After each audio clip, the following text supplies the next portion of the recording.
Bueno, muy buenos días. Vamos a continuar esta mañana con nuestro estudio en el libro de Hechos. Pues ya nuestro hermano Aldo leyó la lectura en la cual estará basado este sermón. Así que vamos a permanecer ahí, mis hermanos, en Hechos capítulo 2. Pero antes vamos a orar para ver qué es lo que tiene el Señor en su palabra para nosotros en el día de hoy. Vamos a orar, hermanos. Padre bendito, alabamos tu nombre, porque tú eres grande, Padre, tú eres bueno, eres lleno de gracia y de verdad. Te damos gracias esta mañana por la oportunidad que nos das de venir a tu palabra. Padre, pues queremos pedirte, oh Señor, en esta hora, con tu Espíritu Santo, Padre, que abra nuestro entendimiento y nos muestres tu palabra, oh Señor, y nos des crecimiento de acuerdo a tu palabra, oh Señor. Padre, ayúdanos, necesitamos de ti en esta hora. Solo no podremos, Padre. Padre, también te pedimos perdón por nuestro pecado en esta hora. Perdónanos y límpianos, oh Señor, de toda maldad. Ahora, Padre, prepara pues nuestros corazones y ayúdanos a gozarnos en la exposición de tu palabra. Te lo pedimos todo, Padre, en el nombre de tu Hijo amado Jesucristo. Amén. Un autor estadounidense del siglo XIX, llamado Samuel D.K. Gordon, escribió un libro acerca del servicio, donde él cuenta o nos narra un relato imaginario del regreso de Jesús al cielo después de su ascensión. Y el relato dice así: Maestro, moriste por el mundo, ¿verdad?, le pregunta el ángel Gabriel después de saludarlo. Así es, contesta el Señor. Debes haber sufrido mucho. Así es, vuelve a responder Jesús. ¿Saben todos que moriste por ellos?, sigue preguntando el ángel. No, contesta el Señor, solo unos pocos en Palestina lo saben hasta ahora. Pues bien, ¿cuál es el plan para decirle al resto del mundo que derramaste tu sangre por ellos? Bueno, les pedí a Pedro, Jacobo, Juan, Andrés y algunos otros que hicieran de hablarles a otros lo más importante de sus vidas, y que luego esto les hablaran a otros y estos a su vez pudieran hablarle a otros, y que finalmente llegaran hasta lo último del mundo entero, y así todos conocerían la emoción y el poder del Evangelio. Pero ¿qué pasa si Pedro falla?, cuestionó Gabriel. ¿Y si después de un tiempo Juan no le habla a nadie? ¿Y qué pasaría si Jacobo y Andrés se avergonzaran y temieran? ¿Entonces qué? No tengo otros planes, se cuenta que contestó Jesús. Cuento totalmente con ellos. De manera que ese es el único plan, mis hermanos, que tiene el Señor para alcanzar al mundo. Que personas que lo conocen a Él le testifiquen a otros que no lo conocen a Él. Y eso es lo que encontramos el día de hoy, continuando con nuestro estudio en el libro de Hechos, continuando en el sermón de Pedro que empezamos a ver la semana antepasada, que miramos solamente la introducción de los versículos 14 al 21, y el día de hoy vamos a partir desde el versículo 22 hasta el versículo 36 con la ayuda del Señor. De hecho, el título de este mensaje es: Pedro predica o comparte, pudiéramos decir, a Jesús. Y es algo que nosotros también debemos hacer. Pedro, la semana pasada estuvimos viendo cómo comenzó su sermón, lleno del Espíritu Santo. Y el último versículo que estuvimos revisando fue el versículo 21 del capítulo número 2.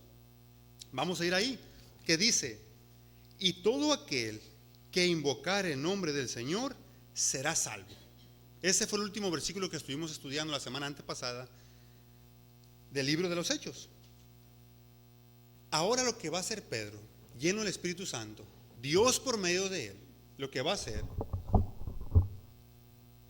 es hablarnos y decirnos quién es ese Señor del cual está hablando él. ¿Quién es ese Señor? Pero también al mismo tiempo,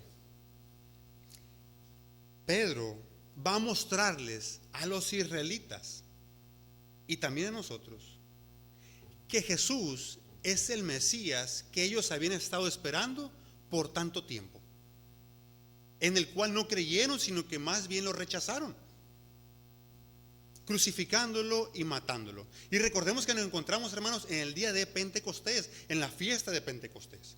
En este día nos encontramos 50 días después de la Pascua. Recordemos, la fiesta de Pentecostés tiene lugar 50 días después de la Pascua, que así lo estableció nuestro Dios. Así que les va a hablar, pero entonces, de que este Jesús, a quien ellos crucificaron, es el Mesías que ellos habían estado esperando. Es el Salvador. Ellos lo rechazaron, hermanos, porque tenían en mente o esperaban un Mesías tipo libertador como Moisés en el Éxodo, que los liberara de la opresión de Roma. Y como Jesús no lo hizo, la conclusión es, o fue para ellos, que Jesús no es el Mesías esperado. Jesús no fue el Mesías. De hecho, en los evangelios, sobre todo en el evangelio de Juan, ellos le preguntaron: si tú eres el Cristo, en el capítulo número 10 de Juan, si tú eres el Cristo, dínoslo, ya no nos turbes el alma. Y Cristo le responde: se los he dicho, pero... Mas sin embargo ellos tenían a Jesús por blasfemo, ahí mismo en el capítulo número 10, y lo querían apedrear y matar, porque según él blasfemaba, haciéndose igual a Dios. En estos días en Wikipedia, que para los judíos Jesús es el más dañino de todos los profetas. Hay otro autor que dice que en una ocasión visitó la oficina de un rabino, de un judío, y dice que tuvieron una agradable discusión, hasta que él le preguntó qué pensaba acerca de Jesucristo. Y dice el autor: estrelló el puño sobre el escritorio y se quedó mirándome. Señalándome con el dedo, exclamó con fuerza: ni siquiera vuelvas a mencionar ese nombre en mi presencia. Eso es lo que ellos piensan acerca de Jesús. Y hasta el día de hoy, ellos siguen esperando un Mesías. Como Dios les había prometido en el capítulo número 18 de Deuteronomio, versículo 15, que levantaría de entre sus hermanos a uno como Moisés. Ellos tenían en su mente que Dios iba a levantar a uno tipo libertador que los iba a liberar de la opresión de Roma. Pero ese es el Señor Jesucristo, que Él hizo más que eso. Él lo que ha hecho es liberarnos de nuestros pecados. Lo hizo con ellos y con nosotros también. Sin embargo, ellos le rechazaron. Y todavía al día de hoy no hay esperanza para aquel que rechaza a Cristo. No hay. Nuestra única esperanza está en Cristo para la salvación de nuestra alma. Y es en ese contexto entonces que Pedro va a proclamar que Jesús es el Señor y que Jesús es el Mesías, como lo dice el versículo 36, el cual estaremos viendo en un momento. Y Pedro lo va a hacer hablándonos de la vida, muerte, resurrección y exaltación del Señor Jesucristo. Y en esos 4 elementos vamos a basar nuestro bosquejo en esta mañana. Lo vamos a ver en 4 puntos. Entonces, este es un sermón, hermanos, el sermón, no el que yo voy a compartir, al cual nos estamos acercando en la palabra del Señor, que es el sermón de Dios por medio de Pedro. Es un sermón impresionante, hermanos. Es un sermón grandioso por su contenido y por la persona de la cual está hablando, que es el Señor Jesús. Así que vamos a gozarnos, hermano, entonces. Este es un sermón cristocéntrico, hermanos. Y vamos a ir al punto número 1. A ver, en primer lugar, la vida de Jesús. Y Pedro va a dar este sermón de manera cronológica. Y va a empezar primeramente con la vida de Jesús. Versículo 22, por favor.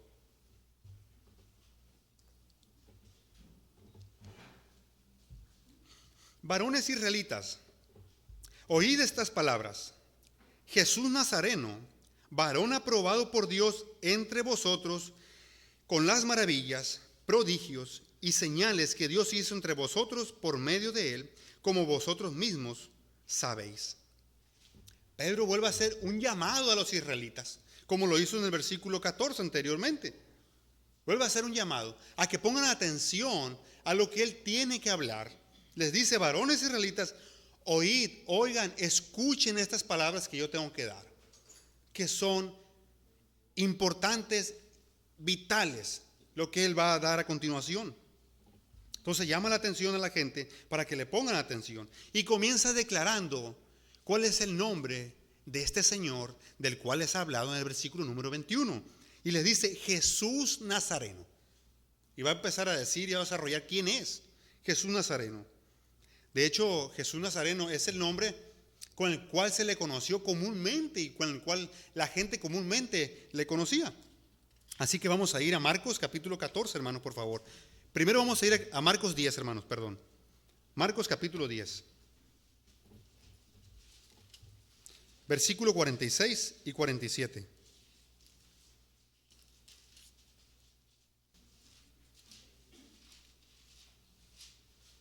Marcos capítulo 10, versículos 46 y 47, por favor.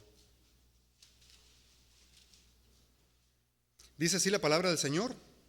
Entonces vinieron a Jericó, y al salir de Jericó, él y sus discípulos, o sea Jesús y sus discípulos, y una gran multitud, Bartimeo el ciego, hijo de Timeo, estaba sentado junto al camino mendigando. Y oyendo que era Jesús Nazareno, comenzó a dar voces y a decir: Jesús, hijo de David, ten misericordia de mí. Vamos a ir a Marcos también, capítulo 14, por favor, versículos 66 y 67. En el contexto de la negación de Pedro, Marcos 14, 66 y 67. Estando Pedro abajo en el patio, vino una de las criadas del sumo sacerdote, y cuando vio a Pedro que se calentaba, mirándole dijo: tú también estabas con Jesús el Nazareno. De manera que era el nombre por el cual la gente le conocía. Aunque tenía muchos títulos Jesús, el Hijo del Hombre, se hacía llamar Jesucristo mismo, la gente comúnmente le conocía como Jesús el Nazareno o Jesús de Nazaret. Aunque Jesús nació en Belén, recordemos, hermanos, pero más sin embargo él se crió en la ciudad en la ciudad de Nazaret. Así que él era conocido como Jesús el Nazareno. De hecho, Pilato, cuando lo crucificó, él le puso, ¿se acuerdan? En aquella tabla como título en la cruz: este es Jesús Nazareno, el rey de los judíos. De manera que ellos sabían, aquí los israelitas, sobre quién Pedro les estaba hablando: de Jesús el Nazareno. Luego de dar el nombre de Jesús, de identificar al Señor, Pedro lo que va a decir ahora es que Jesús fue un varón aprobado por Dios entre vosotros. Aunque no fue aprobado para el pueblo, ya que le crucificaron y lo rechazaron, pues a los suyos vino y los suyos no le recibieron, dice Juan capítulo 1, versículo 11. Sin embargo, para Dios sí fue un varón aprobado o confirmado, como dice la Biblia de las Américas. ¿Recuerdan cuando él se bautizó? Hubo una voz desde los cielos de la nube que decía: este es mi Hijo amado, en quien tengo complacencia. Luego llegamos al monte de la transfiguración, cuando Jesús se transfigura en el capítulo número 17 de Mateo, y vuelve a decir las mismas palabras, pero con un agregado: usted es mi Hijo amado, en quien tengo complacencia, a él oíd. Lo estaba señalando. Él era el varón que Dios había designado, que había elegido Dios. De manera que Dios había probado y confirmado que Jesús era el Mesías. Ahora, ¿cómo lo había hecho? Bueno, nos dice el texto ahora: fue un varón aprobado por Dios entre vosotros con maravillas, prodigios y señales que Dios hizo entre vosotros por medio de él. Esta palabra maravillas, prodigios y señales se refiere a milagros. Se refiere a los milagros que el Señor hizo durante su ministerio, durante su vida. Recordemos, el primer milagro que Jesús hizo fue convertir el agua en vino en la boda de Caná. Jesús hizo muchos milagros hizo él. Sanó enfermos, resucitó muertos, multiplicó la comida. Y es así como Dios entonces estaba diciendo que Jesús era el Mesías que el pueblo había estado esperando. Vamos a ir a Juan capítulo 5, versículo 36 y 37, por favor.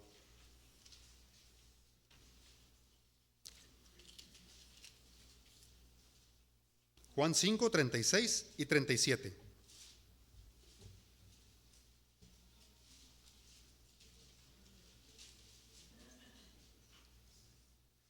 Mas yo tengo mayor testimonio, dice Jesús, que el de Juan, que Juan el Bautista, porque las obras que el Padre me dio para que cumpliese, las mismas obras que yo hago, dan testimonio de mí que el Padre me ha enviado. Versículo 37, también el Padre que me envió ha dado testimonio de mí. Nunca habéis oído su voz ni habéis visto su aspecto. De manera que a través de las obras, de estos milagros, Dios estaba confirmando, diciéndole a la gente que el Mesías que habían estado esperando ellos era Jesús. Era Jesús y ningún otro. De hecho, cuando Juan el Bautista fue encarcelado, él dudó por un momento de que si Jesús era el Mesías o no.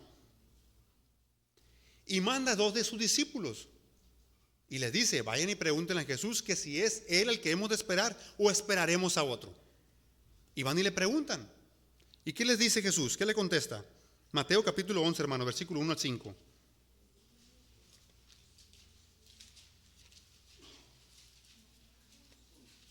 Mateo 11.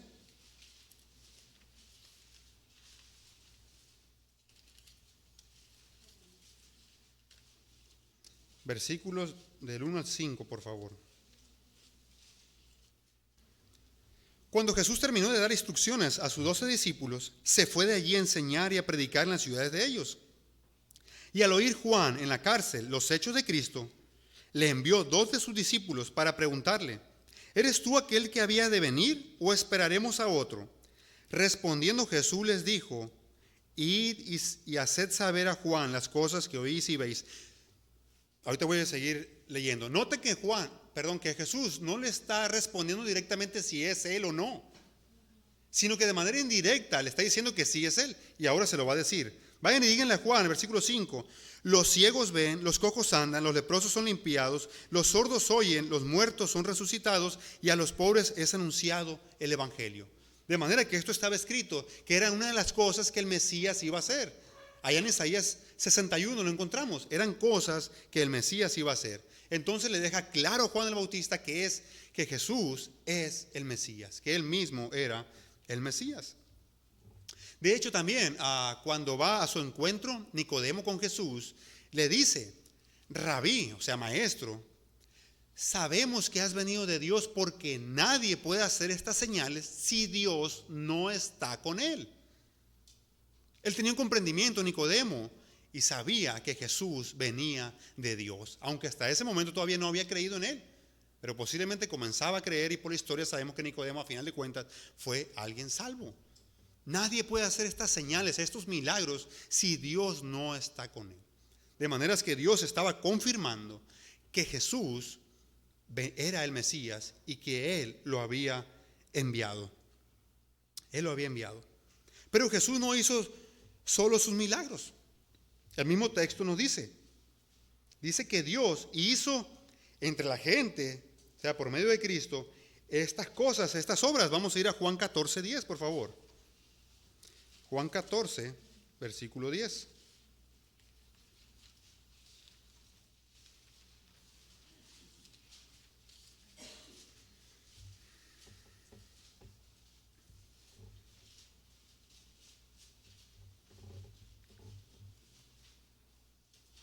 Dice así la palabra del Señor: ¿no crees que yo soy en el Padre y el Padre en mí? Las palabras que yo os hablo no las hablo por mi propia cuenta, sino que el Padre que mora en mí, Él hace las obras. Por eso dice el texto, nos indica que Dios hizo estas señales, estos milagros, por medio de Jesús. Entonces, ¿quién los hizo? ¿Dios el Padre o Jesús? El Padre por medio de Jesús. A final de cuentas son los dos. ¿Quién los hizo? Ahora, la última parte del versículo 22 dice: como vosotros mismos sabéis. Los israelitas sabían todos los milagros que Jesús había hecho. Ellos sabían y no podían negarlo.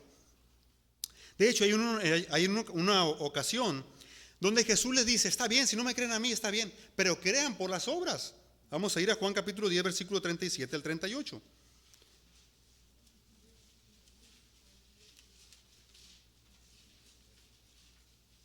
Juan 10,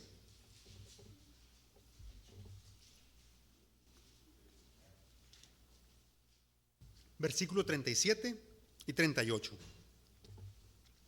Dice así, si no hago las obras de mi Padre, no me creáis. Mas si las hago, aunque no me creáis a mí, creed a las obras, para que conozcáis y creáis que el Padre está en mí y yo en el Padre.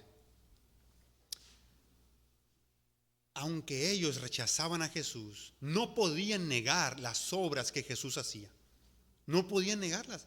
Ellos las veían. Por eso es que Dios por medio de Pedro les dice, como vosotros mismos sabéis, o ustedes mismos saben, que Jesús hizo estas obras, lo cual estaba confirmando que Él era el Mesías. Él confirmaba a Dios que Él era el Mesías. Aquí podemos aprender nosotros, mis hermanos, que Jesús siempre hizo la voluntad del Padre y no hizo su propia voluntad. Él siempre se sometió al Padre en perfecta obediencia. Y nosotros, mis hermanos, somos como Jesús. ¿Nos sometemos al Padre? ¿Vivimos una vida en obediencia o en desobediencia?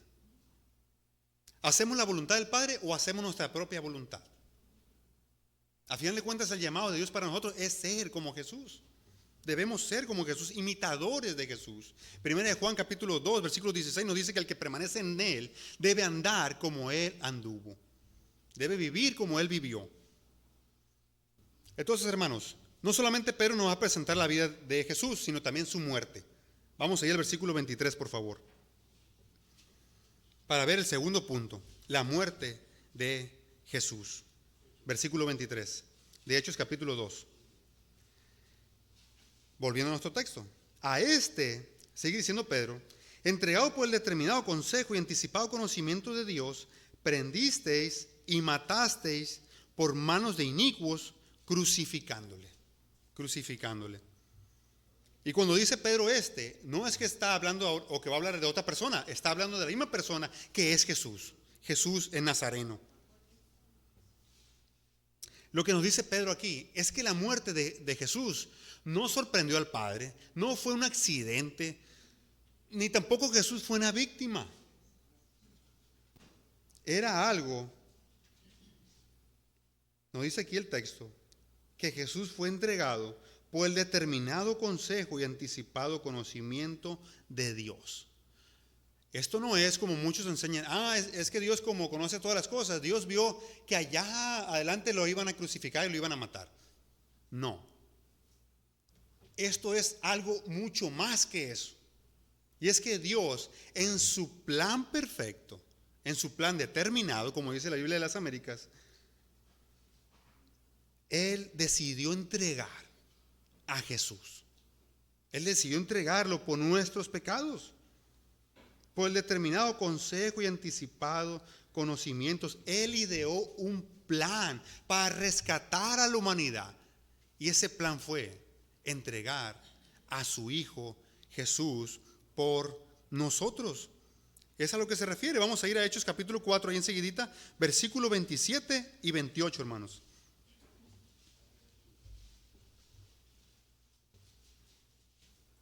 Hechos 4, 27 dice así: porque verdaderamente se unieron en esta ciudad contra tu santo Hijo Jesús, a quien ungiste Herodes y Poncio Pilato con los gentiles y el pueblo de Israel. ¿Para qué? Para hacer cuanto tu mano y tu consejo habían antes determinado que sucediera. Y vamos a ir a 1 de Pedro capítulo 1 y vamos a ver cómo este plan fue desde antes de la creación de este mundo. 1 de Pedro capítulo 1, por favor. Versículo 18 hasta el 20.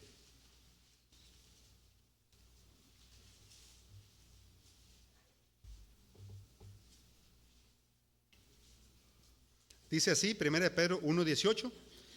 sabiendo que fuisteis rescatados de vuestra vana manera de vivir, la cual recibiste de vuestros padres, no con cosas corruptibles como oro o plata, sino con la sangre preciosa de Cristo como de un cordero sin mancha y sin contaminación, ya destinado desde antes de la fundación del mundo, pero manifestado en los postreros tiempos por amor de vosotros. De manera que Dios, Él en la eternidad pasada, hizo un plan para rescatar a la humanidad de su pecado y salvarnos. Es a lo que se refiere. A este entregado por el determinado consejo y anticipado conocimiento de Dios, prendisteis y matasteis. Dios lo entregó. Sin embargo, Pedro les está diciendo al mismo tiempo que ellos mismos lo arrestaron, lo agarraron, lo crucificaron y lo mataron a final de cuentas. O sea, ¿fue Dios o fue el hombre? Dios utilizó a personas malvadas para llevar a cabo sus propósitos. Pedro les está diciendo a los israelitas que ellos son culpables. Ellos mataron y crucificaron a Cristo. Y no solamente lo mataron, sino que lo hicieron de la peor forma que alguien puede morir. De la forma más horrible, con el castigo que estaba solamente reservado para los peores criminales. Así trataron a Jesús. Es lo que Pedro les está diciendo a ellos. Ustedes son culpables, ustedes lo mataron. Y noten que no se incluye él, ni está incluyendo a los demás. Eso nos enseña que muchas veces debemos confrontar a las personas con su pecado. No siempre nos vamos a poner los enseñadores o cuando les compartimos la palabra a los demás. A veces tenemos que confrontar con el pecado. Y estas son palabras duras de Pedro. Ustedes lo mataron. Sin embargo, Dios iba orquestando la historia, todas las cosas, para que se llevara a cabo su plan y todavía lo sigue haciendo en el día de hoy. De manera que aquí podemos ver la soberanía de Dios y la responsabilidad humana en este texto, en este versículo. Pero también esa verdad, aunque parece contradictoria, no es una contradicción. Vamos a ir a Lucas capítulo 22, versículo 22, por favor, hermanos. Lucas, que nos va a decir esta verdad, por favor. Lucas 22, 22, por favor.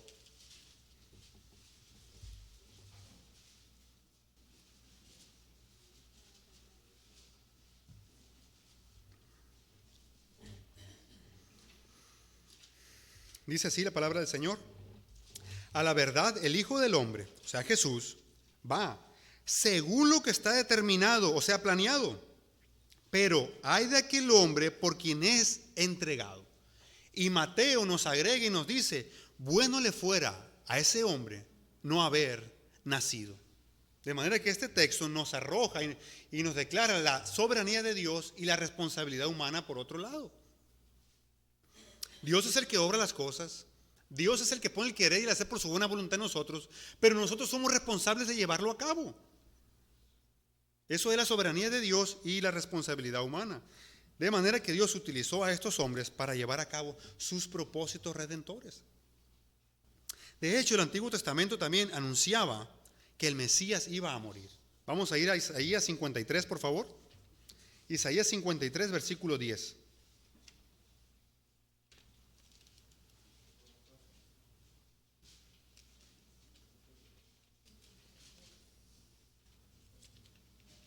Isaías 53, 10.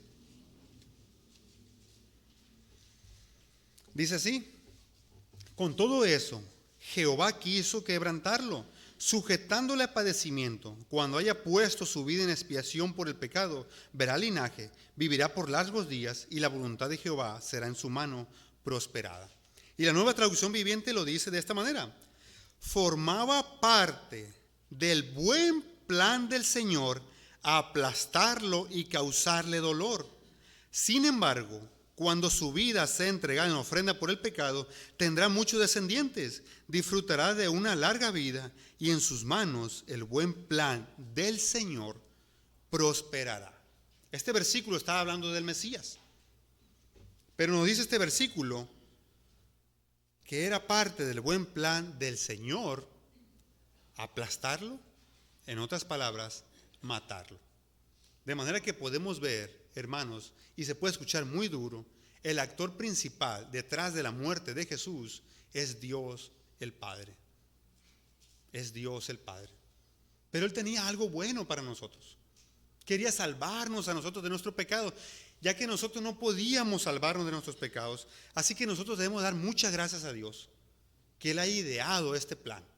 Un plan maravilloso y hermoso para rescatarnos de la condenación a la cual estábamos destinados todos nosotros por causa, a la cual íbamos, todos nosotros por causa de nuestros pecados. Todos nosotros merecemos el infierno aquí. Nadie merece el cielo. Nadie absolutamente. El único que ha vivido una vida perfecta y sin pecado es Jesús. De ahí para allá todos los demás somos pecadores. Debemos dar gracias a Dios y vivir cada día a los pies de la cruz, sabiendo lo que Cristo hizo por nosotros, lo que Dios el Padre hizo por nosotros. Él entregó lo que más amaba por amor a nosotros. Y sin embargo, todavía hoy en día, ya que nos ha rescatado, ya que nos ha salvado, todavía seguimos fallándole. Y Dios lo sabía de antemano que le íbamos a fallar.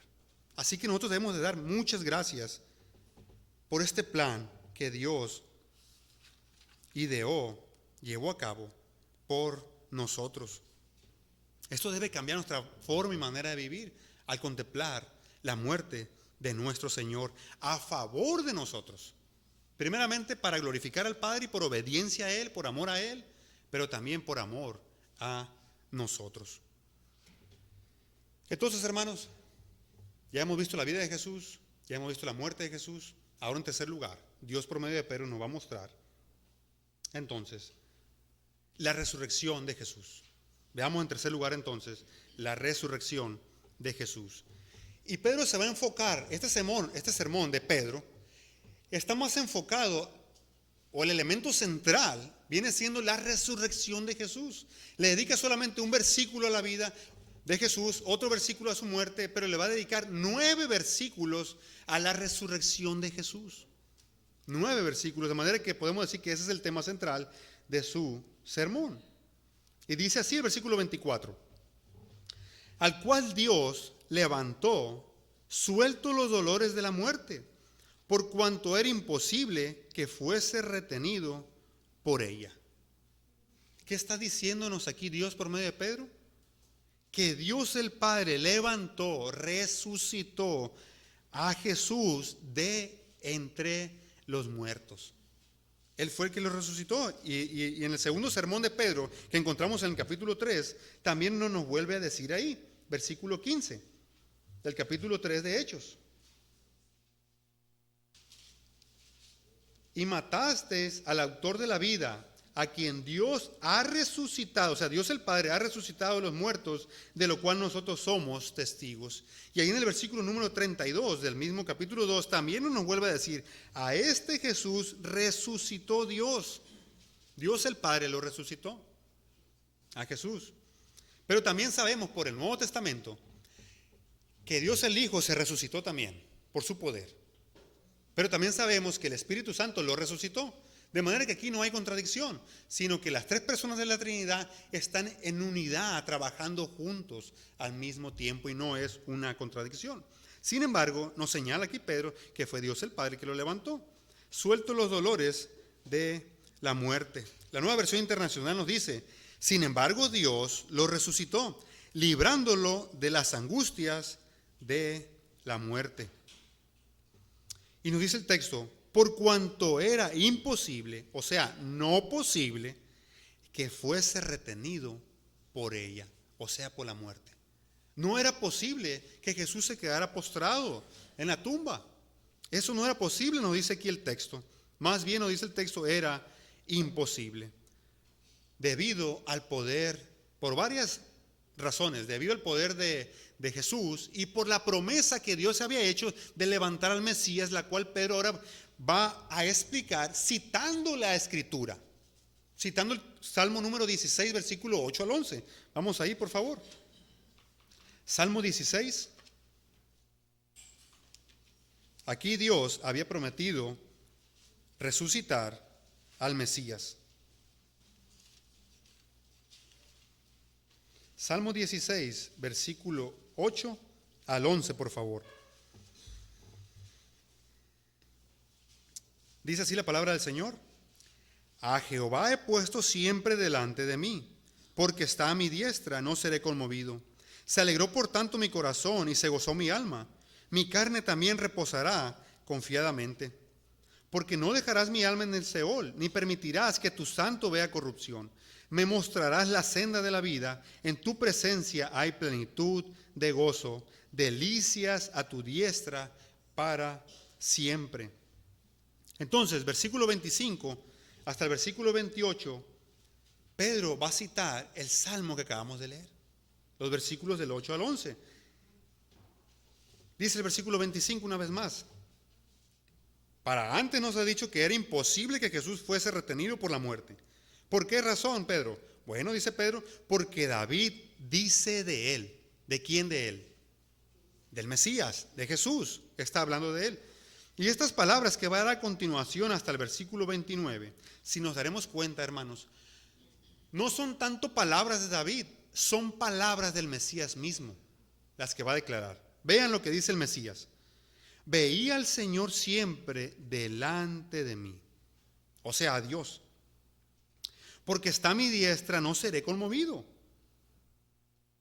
Por lo cual mi corazón se alegró y se gozó mi lengua. Y aún mi carne descansará en esperanza, está diciendo el Mesías. ¿Por qué? ¿Por qué tu cuerpo tiene esperanza? ¿Por qué descansa en esperanza? Porque no dejarás mi alma en el Hades, ni permitirás que tu santo vea corrupción. Si se dan cuenta, la palabra santo está con S mayúscula, designando a que era el Mesías, a que era Jesús. Me hiciste conocer los caminos de la vida, me llenarás de gozo con tu presencia. Y ahora, a partir del versículo 29, Pedro va a explicar estos versículos. Los cita y ahora lo va a explicar. Vean el versículo 29. Varones hermanos, se os puede decir libremente del patriarca David, que murió y fue sepultado y su sepulcro está con nosotros hasta el día de hoy. La profecía que Pedro está citando habla de que alguien va a resucitar. Y no es David. Y no es David. Porque está diciendo aquí Pedro, hermanos, se puede decir que David murió y fue sepultado y su sepulcro está entre nosotros hasta el día de hoy. O sea, el día de hoy se refiere cuando Pedro está predicando este sermón.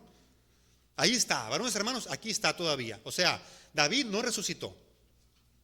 Entonces, por lo tanto, se refiere a otra persona que va a resucitar. Pero siendo profeta, versículo 30, y sabiendo que con juramento Dios le había jurado que de su descendencia en cuanto a la carne levantaría al Cristo para que se sentase en su trono. Vamos a ir al segundo libro de Samuel, donde Dios anuncia esto. Segundo libro de Samuel, capítulo 7, por favor. Dios estaba haciendo un pacto con David. Segundo libro de Samuel, capítulo 7, versículo 12 al 16.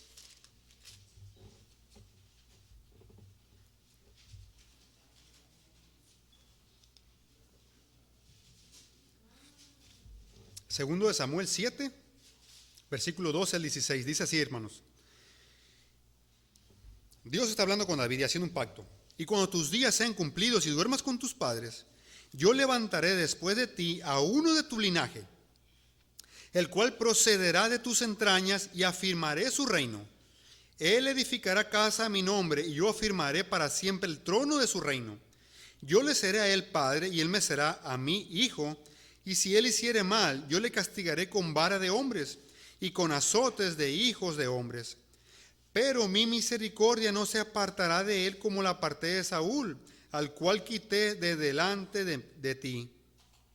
Y será firmada tu casa y tu reino para siempre delante de tu rostro, y tu trono será estable eternamente. Ahí está Dios jurándole y prometiéndole que él iba a levantar a uno de su descendencia para que se sentara en su trono.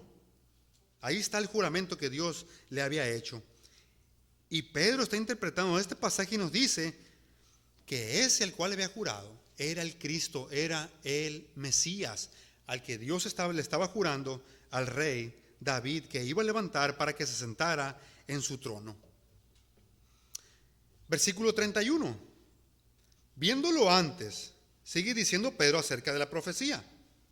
¿Habló quién? David. ¿De qué? De la resurrección de Cristo, haciendo alusión a la profecía del Salmo 16, que su alma no fue dejada en el Hades, ni su carne vio corrupción. Proféticamente, Dios le mostró para que hablara acerca de la resurrección del Mesías, que no se iba a quedar postrado. Él no se iba a quedar postrado ahí. Más bien, nos dice el versículo 32, a este Jesús, al que ustedes conocen, del cual estoy hablando, de Jesús Nazareno, resucitó Dios, del cual todos nosotros somos testigos. Varones israelitas, a este Jesús Dios lo resucitó y ustedes son testigos de eso. De que Dios resucitó, de que Jesús resucitó. Dios lo resucitó a él. Confirmando así también, hermanos, que Dios, el Padre, había aceptado el sacrificio hecho por nosotros. Dios lo había aceptado. Y al mismo tiempo, la resurrección de Jesús garantiza nuestra salvación. La garantiza. Cristo resucitó para nuestra justificación, nos dice Romanos capítulo 4, versículo 25. Para que nosotros fuéramos justificados delante del tribunal de Dios. La justicia de Cristo imputada a nosotros y nuestro pecado a Él. Y ahora tenemos acceso al Padre por medio de la obra de Cristo y nada más. Es la única justificación que el Padre va a aceptar. La obra de su Hijo. No nuestras obras. No nuestras obras. Como los de Mateo 7. No todo el que me dice Señor, Señor entrará en el reino de los cielos, sino el que hace la voluntad del Padre que me envió. Señor, pero en tu nombre hicimos milagros, echamos fuera demonios, etcétera. No va a ser por nuestras obras, sino por la obra de Cristo. Es la única validación que Dios aceptará a favor de nosotros. No es tanto por lo que hicimos. Mira, Padre, yo prediqué, mira, yo enseñé en la escuela dominical, yo dirigí la alabanza. No es por eso. La única justificación que el Padre aceptará es la obra de Cristo. Esa es la justificación. Y también Cristo resucitó, hermanos. Y si Él resucitó, también un día nosotros resucitaremos. Nos sentimos cansados de las diferentes tribulaciones, pruebas, dificultades que hay, económicas, enfermedad y demás, nuestra sociedad como está el día de hoy, burlas de la gente, incluso en nuestra propia familia. Pero un día eso se acabará. Y Dios nos dará un cuerpo glorificado. Y estaremos con Él para siempre, para disfrutar con Él para siempre, donde ya no habrá más llanto, ni dolor, ni lágrimas. Así que, por lo tanto, animémonos, hermanos, con esta verdad. Animémonos. Entonces, hermanos, hemos visto la vida, muerte, resurrección. Veamos en cuarto y último lugar la exaltación de Jesús. La exaltación de Jesús.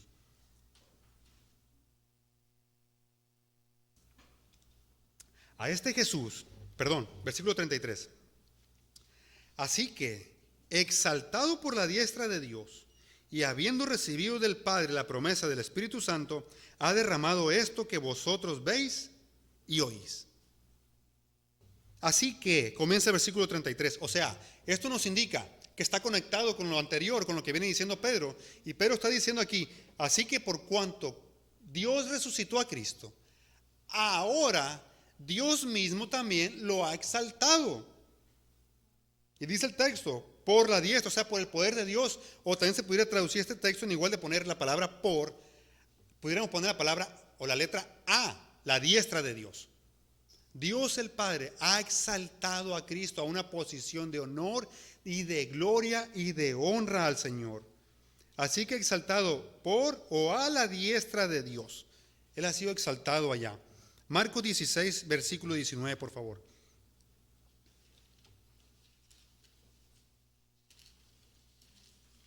Marcos 16, versículo 19.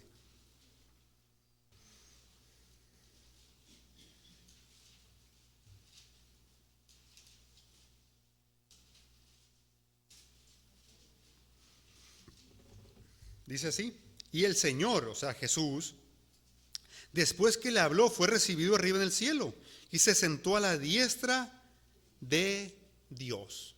Se sentó a la diestra de Dios. Lucas capítulo 22, versículo 69.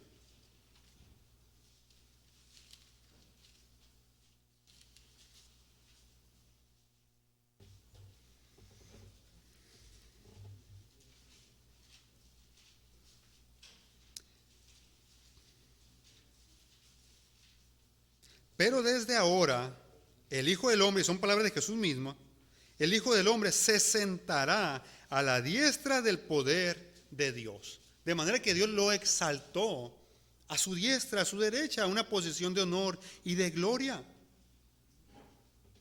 Pero también Pedro nos dice aquí que habiendo recibido del Padre la promesa del Espíritu Santo, ha derramado esto que vosotros veis y oís.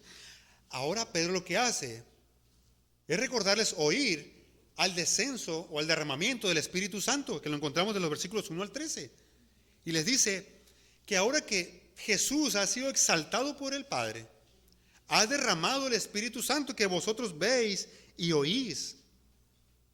Lo ha derramado. Dios no podía derramar, o el Espíritu Santo no podía venir hasta que Jesús ascendiera a los cielos. Hasta que Jesús ascendiera, entonces iba a venir el Espíritu Santo a morar permanentemente en nosotros.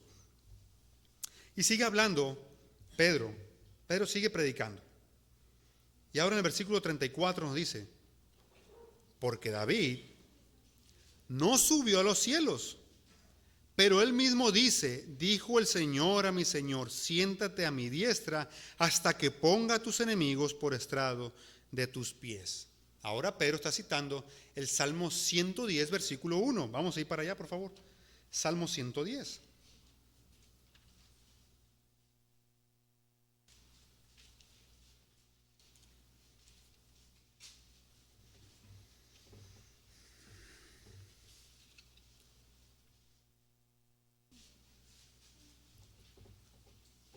Aquí lo dice un poco diferente acá en Hechos.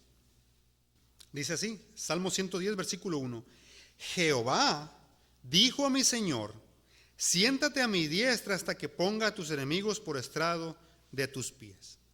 Jehová dijo a mi Señor. David está diciendo aquí, Jehová, o sea que Dios dijo a mi Señor, y si se dan cuenta la palabra Señor está con S mayúscula. O sea, es como que Dios le está diciendo a Dios: ¿acaso hay dos dioses? No, hay tres personas en un solo Dios. De manera que lo que Dios nos está diciendo aquí es que Dios el Padre le dijo al Hijo, ¿qué le dijo? Siéntate a mi diestra, a esta posición de honor y de gloria, ¿hasta qué? Hasta que ponga a tus enemigos por estrado de tus pies. Siéntate aquí, hasta que ponga a todos tus enemigos por estrado de tus pies. De manera que Dios está exaltando a Jesús. Y vamos a ir al pasaje famoso de Filipenses capítulo 2, por favor. Filipenses capítulo 2. Vamos a leer el versículo 9 hasta el 11.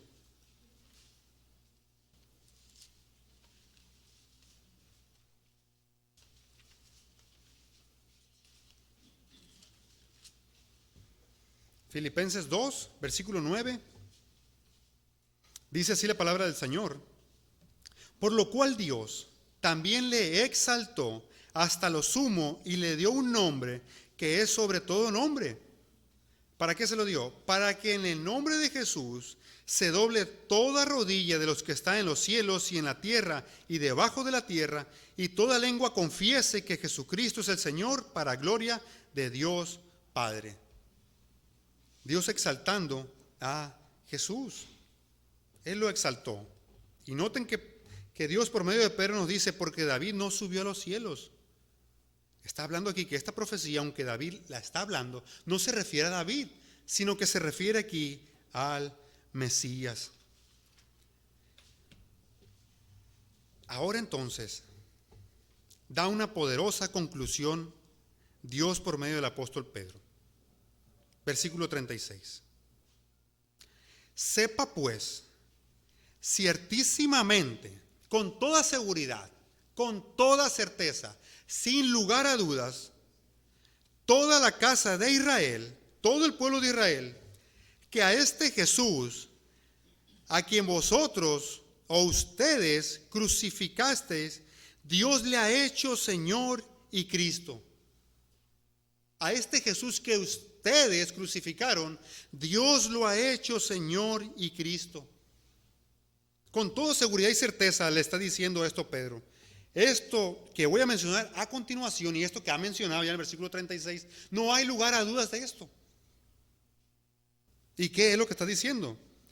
Que este Jesús es Señor y Cristo. La palabra Señor se usaba para Dios y los israelitas sabían eso, de que si alguien mencionaba al Señor era que se refería a Dios. De manera que lo que Pedro le está diciendo aquí a los israelitas y a nosotros también, que Jesús es Dios. Él es Dios. Pero también al mismo tiempo está diciendo que Jesús es el Cristo.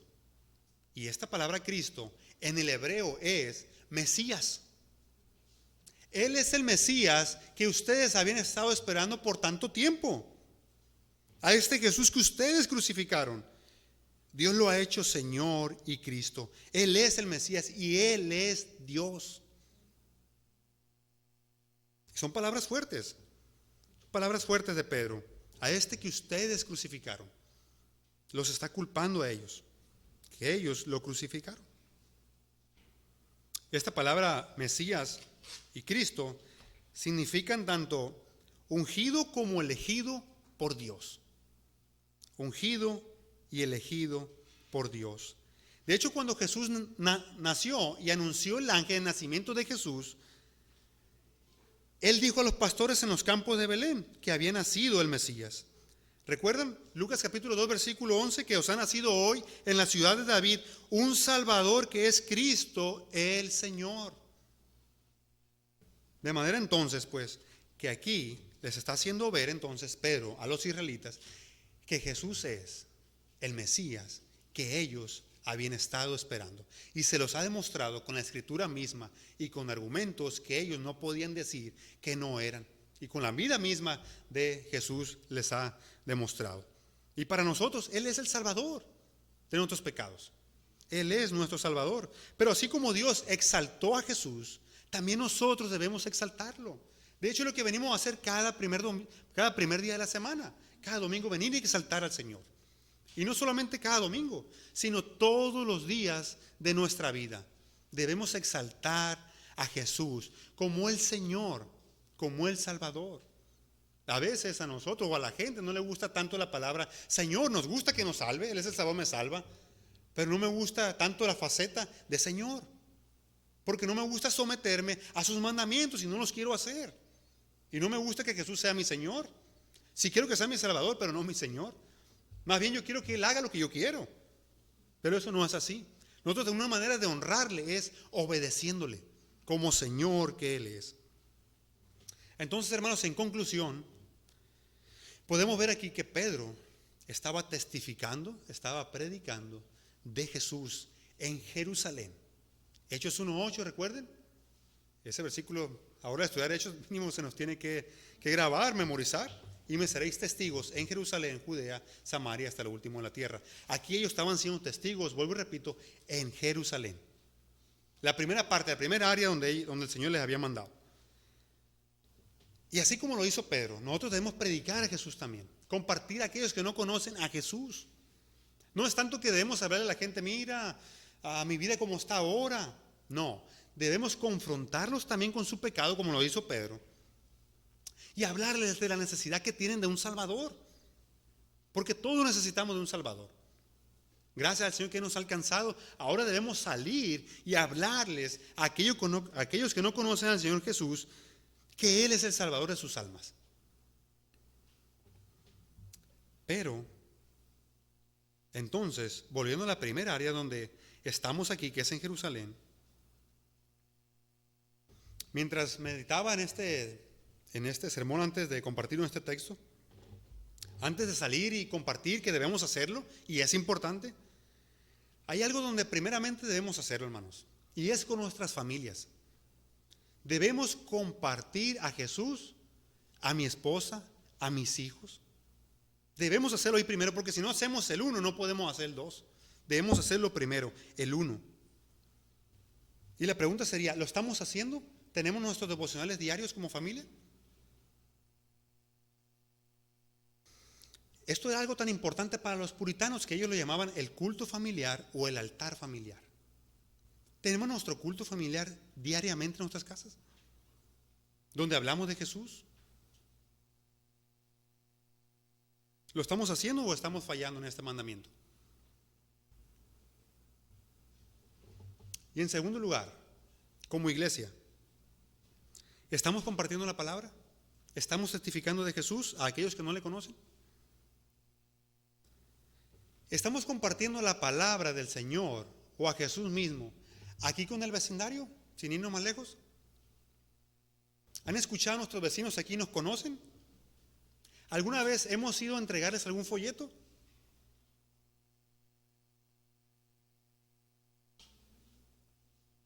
Y finalmente, si tú no conoces al Señor Jesucristo, si no le has entregado tu vida, el llamado para ti en esta mañana es que le entregues tu vida al Señor, que creas en Él, que te arrepientas de tus pecados y creas en Él. Porque si no, tú llevas un destino al infierno. Tú estás en camino de perdición. Y Jesús es el Señor y Él es el Salvador. Es el único Salvador y no hay otro. Así que necesitas creer en Él y entonces tendrás vida eterna y podrás escapar de ese lugar de sufrimiento en el cual estás, en ese destino. Y en ningún otro hay salvación, dice Pedro una vez más en Hechos capítulo 4 versículo 12, porque no hay otro nombre bajo el cielo dado a los hombres en que podamos ser salvos. Así que el Señor nos ayude, mis hermanos, y sigamos testificando de Jesús. Vamos a orar. Padre Santo, te alabamos en esta hora, te damos la gloria, te damos la honra, te damos gracias, Padre, por tu palabra. Ahora, Padre, aplica tu palabra en cada uno de nuestros corazones y ayúdanos, Señor. Y perdónanos cuando te hemos fallado, Señor. Ayúdanos a testificar de Jesús cada día en nuestras vidas, Señor. Ayúdanos a cumplir con este mandamiento tanto dentro de casa como fuera. Ayúdanos, Padre Santo, te necesitamos. Te damos gracias, pues, Padre, y te lo pedimos en el nombre de Jesucristo. Amén.